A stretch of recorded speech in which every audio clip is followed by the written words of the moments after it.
एक विधवा महिला को उनके ही भतीजे ने उसके प्राइवेट पार्ट को क्षतिग्रस्त कर देता है, टुकड़े टुकड़े कर डालता है, मार डालता है।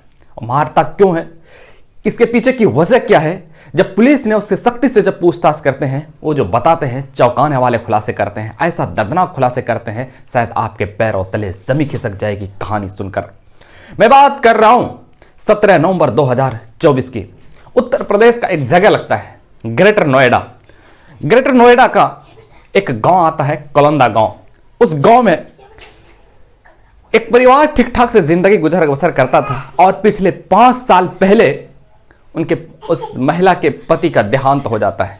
4 छोटे 5 बच्चे होते हैं और 5 बच्चे जो होते हैं उस 5 बच्चों को देख करके ही लालन पालन वो करती थी। उसकी उम्र तकरीबन 35 से 40 साल के बीच बताई जाती है।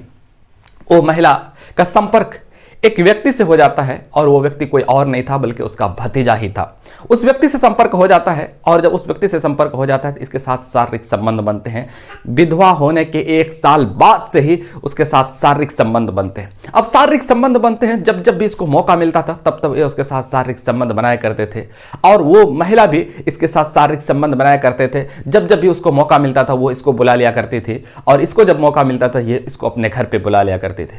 किसी को कोई खबर नहीं। उसके बाद फिर वो महिला का एक और प्रेमी हो जाता है, उसके साथ वो शारीरिक संबंध बनाने लगती है। इसका भनक उसके भतीजे को लग जाता है और इसका विरोध करते हैं। जब विरोध करते हैं तो फिर वो बाज नहीं आती, वो लगातार वो सिलसिला उसका चलता ही रहता है। एक दिन रात को अचानक से छत से उसके घर तक घुसते हैं और चाकू से सबसे पहले उसको मारा जाता है। उसके प्राइवेट पार्ट को काटा जाता है, उसको छलनी कर डालते हैं, प्राइवेट पार्ट को टुकड़े टुकड़े कर डालते हैं। उसके साथ उसके कई जगह पर और नुकसान पहुंचाते हैं और मौके पर ही दम निकल जाता है, मौके पर ही अपना प्राण त्याग देते हैं। उसके बाद फिर वहां से वो भाग जाते हैं खून से लथपथ। सवेरे जब डेड बॉडी देखते हैं, सवेरे खून से लथपथ, पुलिस को सूचना देते हैं। पुलिस मौके पर पहुंचते हैं, शव को कब्जे में लेते हैं। उसके बाद फिर उसका जो कई सबूत उसके छूटे हुए थे, सबूत मतलब उसके कुछ कपड़े छूटे हुए थे, चप्पल छूटे हुए थे। उसके बाद चप्पल से पहचान कराने की कोशिश करते हैं, कहते हैं कि ये उसके भतीजे की है। उसके भतीजे को भी गिरफ्तार करते हैं। भतीजे को गिरफ्तार करते हैं और उससे पूछताछ करते हैं क्या तुमने ये किया है।